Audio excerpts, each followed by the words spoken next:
नमस्कार, मैं हूं अरुण भाटी और आप देखना शुरू कर चुके हैं न्यूज़ लाइव 18। और आज हमारे साथ मौजूद हैं बीजेपी के कद्दावर नेता ईश्वर मावी जी। आज उनसे बात करेंगे कि उनका ये सियासी सफ़र कहां से शुरू हुआ। सर, बहुत बहुत स्वागत है आपका हमारे चैनल में। बहुत बहुत धन्यवाद भाटी जी। सर, हर किसी इंसान का एक सफ़र होता है, तो आपका सफ़र, ये सियासी सफ़र कहाँ से शुरू हुआ? यूँ तो मेरा परिवार किसान परिवार रहा है, लेकिन मेरे पिताजी सामाजिक कार्यकर्ता रहे और राजनीति में भी उन्होंने अपनी किस्मत को आजमाया। 1982 में उन्होंने ब्लॉक प्रमुखी का चुनाव लड़ा, लेकिन हमारे गांव से ही दूसरे एक उम्मीदवार होने की वजह से मात्र 2 वोट से चुनाव हारना पड़ा। सियासी सफ़र तो मेरा, जब मैं पढ़ता था LR कॉलेज में, ग्रेजुएशन कर रहा था, तो वहाँ छात्र संघ के चुनाव तब होते नहीं थे, लेकिन छात्रों ने एक संघ बना करके इकट्ठा होकर के और मुझे अपना नेता चुना। तो मेरा सियासी सफ़र तो जब मैं पढ़ रहा था, ग्रेजुएशन कर रहा था, तब से शुरू हुआ। सर, 30 साल पहले, लगभग 30 साल पहले आपने ये शुरुआत की, तो तब में और अब में कितना अंतर आया? मर्यादाओं में कमी आई है, भाषा शैली खराब हुई है। तब मर्यादाएं भी थीं, भाषा शैली भी अच्छी हुआ करती थी, एक दूसरे का सम्मान हुआ करता था। लेकिन आज मैं राजनीति में काफ़ी गिरावट देख रहा हूँ। उसके बावजूद भी मैं मानता हूँ कि आदमी को राजनीति में और सामाजिक जीवन में हमेशा ईमानदार, स्वस्थ और अच्छा रहना चाहिए। आप अच्छे रहेंगे, राजनीति में आपकी परिभाषा अच्छी होगी, आपकी भाषा अच्छी होगी, तो निश्चित तौर पर आपको आने वाली पीढ़ियाँ भी याद रखेंगी और आपसे प्रेरणा भी लेंगी। एक दौर आया था जिस दौर में गलत रास्ते पर राजनीति भटक गई थी, खासतौर से लोनी विधानसभा क्षेत्र की।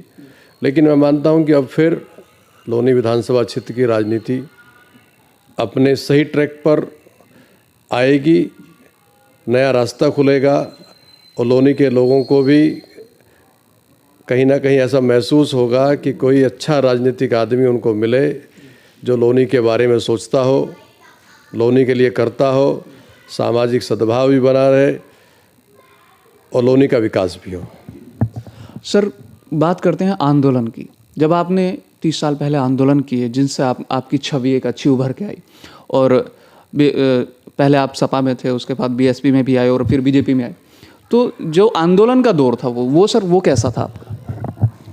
हम लोग बुनियादी सुविधाओं को लेकर के और सरकारी नीतियों के विरोध में, जब लगता था कि ये नीतियां जनता के विरोध में हैं, इन नीतियों से जनता का नुकसान होगा, हम लोगों ने कई बार आंदोलन किए, जिसमें हम लोगों को सड़क के ऊपर भी बैठना पड़ा। कई बार हम लोगों को अन्य दूसरे रास्ते अपनाने पड़े, पुलिसिया जुल्म का भी शिकार हम लोगों को होना पड़ा, झूठे मुकदमे हमारे ऊपर दर्ज किए गए। जिन कार्यक्रमों में हम शामिल भी नहीं थे, उन कार्यक्रमों में भी हम लोगों का नाम पुलिस ने अपनी विवेचना में या FIR में दर्ज करके हम लोगों का उत्पीड़न करने का काम किया। लेकिन हौसले नहीं टूटे, हमेशा मजबूती के साथ लड़ाई लड़ी। चाहे बिजली वाल को लेकर आंदोलन हो, चाहे किसानों को लेकर आंदोलन हो, चाहे नौजवानों के रोजगार को लेकर आंदोलन हो, चाहे नौजवानों की शिक्षा को लेकर के आंदोलन हो, कोई भी आंदोलन रहा। और एक आंदोलन तो ऐसा आया कि जब हमारे क्षेत्र के किसानों की ज़मीन UP SIDC और गाजियाबाद विकास प्राधिकरण द्वारा अधिग्रहित कही गई, उस अधिग्रहण में किसानों के ना के बराबर मुआवजा तय किया गया। हम लोगों ने एक राजनीतिक संगठन था देहात मोर्चा, मैं उसका उपाध्यक्ष हुआ करता था, प्रदेश का उपाध्यक्ष। तो हम लोगों ने आंदोलन चलाया UP SIDC के किसानों को, जो ट्रोनिका सिटी आज इस नाम से आप जानते हैं, वहाँ हम लोगों ने एक लंबा आंदोलन चलाया। वहाँ के किसानों को न्याय मिला। फिर 3 गांवों की ज़मीन, जिसमें मेरा गांव भी शामिल था, बंथला, टीला शहबाजपुर, भोपुरा, यहाँ भी गाजियाबाद विकास प्राधिकरण बेहद सस्ते दामों में ज़मीन को अधिग्रहित कर रहा था। हमने लंबा आंदोलन चलाया। उसके बाद यहाँ के किसानों को बढ़ा हुआ मुआवजा मिला, और वो उस वक्त बढ़ा हुआ मुआवजा मैं इसलिए कह सकता हूँ कि शायद पूरे देश में इससे ज़्यादा मुआवजा कहीं नहीं मिला था। नोएडा के किसानों को भी 1999-2000 के आसपास जाकर के लगभग 3 लाख रुपए का मुआवजा मिला। 3 लाख रुपए प्रति गज या प्रति बीघा शायद था, हाँ याद नहीं है। और हमारे यहाँ 1991 में वो मुआवजा मिल गया था। तो मैं मानता हूँ कि ये आंदोलन का ही प्रभाव था। और जब आंदोलन होता है और ईमानदारी से आंदोलन होता है तो निश्चित तौर पर अधिकारी को झुकना पड़ता है और अधिकारों की रक्षा होती है और न्याय भी मिलता है। तो ये मुझे लगा। और हम लोगों ने बहुत सारे आंदोलन चलाए, उन आंदोलनों में सफलता भी मिली।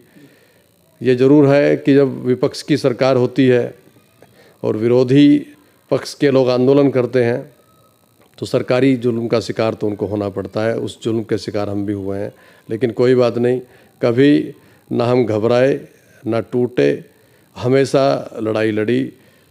कई बार तो ऐसे ऐसे आंदोलन हुए कि बारिश पड़ रही है बहुत तेज़, आंदोलन का दिन तय कर दिया और हमने सड़क पर बैठ कर के उन आंदोलनों को किया। सड़क पर हम लोग भीगते रहे, जनता भीगती रही, पुलिस लाठी चलाती रही, लेकिन हम लोग वहाँ से हिले नहीं और अपनी समस्या का समाधान करा करके अपनी मांग को पूरी करा करके वहाँ से उठे। सर, किसानों के लिए इतने आंदोलन किए और आज एक आंदोलन किसानों के लिए फिर से हो रहा है, तो इस आंदोलन में और उस आंदोलन में तो बहुत अंतर है। इसके लिए आप क्या कहना चाहेंगे? मैं मानता हूँ कि शायद कोई भी अभी तक इस बिल को समझ नहीं पाया है।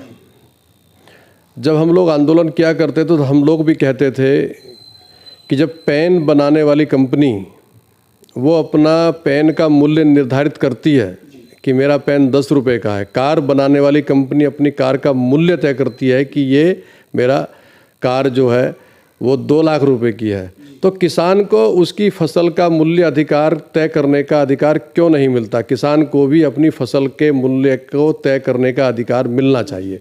ये बहुत पुरानी मांग थी। आज जब सरकार ने वो अधिकार दे दिया है तो मैं मानता हूँ कि किसानों को भी जिद पर नहीं अड़ना चाहिए और सरकार से सुलह का रास्ता अपनाना चाहिए। कहीं कोई ऐसा लगता है कि इस बिंदु पर हम लोग चर्चा कर सकते हैं, इसमें कहीं कोई आपस में बैठ कर के हम लोग तालमेल बना सकते हैं, कहीं आपको लगता है कि इस में हम लोगों के साथ कुछ अन्याय हो रहा है, लगता है अगर ऐसा तो उस पर बैठ कर के विचार हो सकता है, लेकिन जिद नहीं करनी चाहिए कि हम लोग जिद पर अड़े रहेंगे तो जिद ठीक नहीं है। सर, लगभग 15 बार बैठक हुई सरकार की और किसानों की, तो उसमें भी कोई रास्ता नहीं निकल के आ रहा है और फिर भी हम बात करते हैं कि बैठ के बात करें। तो सर, ऐसा कौन सी बात होगी? कौन से किसान नहीं चाहते कि ये बिल आए, कौन से किसान चाहते हैं कि ये बिल ना आए? तो उनमें क्या अंतर, कैसे अंतर करेंगे सर? मैं इस बात को तो नहीं कहना चाहता, लेकिन मैं फिर आपसे यही कहना चाहता हूँ कि जिद नहीं करनी चाहिए और बातचीत का रास्ता हमेशा खुला रखना चाहिए। बातचीत होगी तो निश्चित तौर से रास्ता भी निकलेगा और सफलता भी मिलेगी। तो देश के सभी किसानों से यही अपील है कि जिद बहुत ही गलत चीज़ है। यही कहना है ईश्वर मावी जी का। एक बार सभी जो युवा पीढ़ी है उनके लिए एक संदेश दे दीजिए। मैं अपने नौजवान साथियों से ये कहना चाहूँगा कि उन्हें पढ़ाई के साथ साथ जो मुकाम उनको हासिल करना है वो करें, लेकिन अच्छे लोगों को राजनीति में ज़रूर आना चाहिए। अच्छे लोग राजनीति में आएंगे तो राजनीति करने वाले लोगों के ऊपर जिस तरीके के आरोप लगते हैं और राजनीति करने वाले को जिस तरीके से गलत समझने की कोशिश की जाती है, ये लोकतांत्रिक देश है। जब तक हम लोग अच्छे लोग राजनीति में नहीं आएंगे तो मुझे नहीं लगता है कि हम राजनीति में अगर कहीं कुछ गंदगी है तो उसे दूर कर पाएंगे। जब अच्छे लोग आएंगे तो राजनीति की गंदगी भी दूर होगी। दूसरा, मुझे समाजवादी पार्टी में रहते हुए 2-2 बार एमएलए का टिकट हुआ। मैंने भरसक प्रयास किया, लोगों का स्नेह और सहयोग भी रहा और बहुत अच्छा समर्थन भी मुझे मिला। मैं खुद नगर पालिका अध्यक्ष का चुनाव निर्दलीय लड़ा, लगभग 18,000 वोट मुझे मिले। उसके बाद 2017 में अपनी धर्मपत्नी को चुनाव लड़वाया, उन्हें भी दुर्भाग्य से निर्दलीय चुनाव लड़ने का मौका मिला। उसके बाद भी उन्होंने सारी राजनीतिक दलों को पीछे छोड़ते हुए, जिसमें बहुजन समाज पार्टी जो राष्ट्रीय पार्टी है, आम आदमी पार्टी, राष्ट्रीय लोकदल और राष्ट्रीय पार्टी कांग्रेस, इनके उम्मीदवारों को पीछे छोड़ते हुए तीसरा स्थान हासिल किया था। 25,000 वोट लगभग उनको मिले थे। ऐसे ही मुझे भी इतने ही वोट मिले और मैंने भी इन्हीं सभी राजनीतिक दलों के लोगों को पीछे छोड़ा था। लेकिन निर्दलीय होने के बावजूद आपको इतना अच्छा सपोर्ट जनता ने दिया। चुनाव कई बार दूसरे मुद्दों पर चला गया, अगर चुनाव दूसरे मुद्दों पर नहीं जाता, चुनाव एचएम नहीं होता, तो लोनी की जनता के दिलों में तो मैं आज भी हूँ, उनके मन में आज भी हूँ और हमेशा रहूँगा। लोनी के लोगों का एहसान हमेशा मेरे ऊपर रहेगा।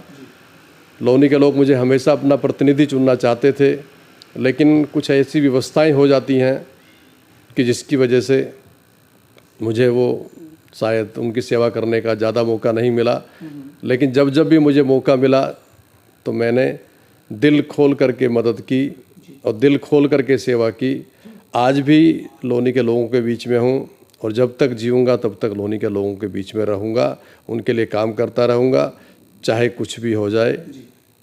बहुत बहुत धन्यवाद। बहुत बहुत शुक्रिया सर, आप हमारे साथ जुड़े। तो ऐसे ही नए किसी नेता के साथ मिलेंगे।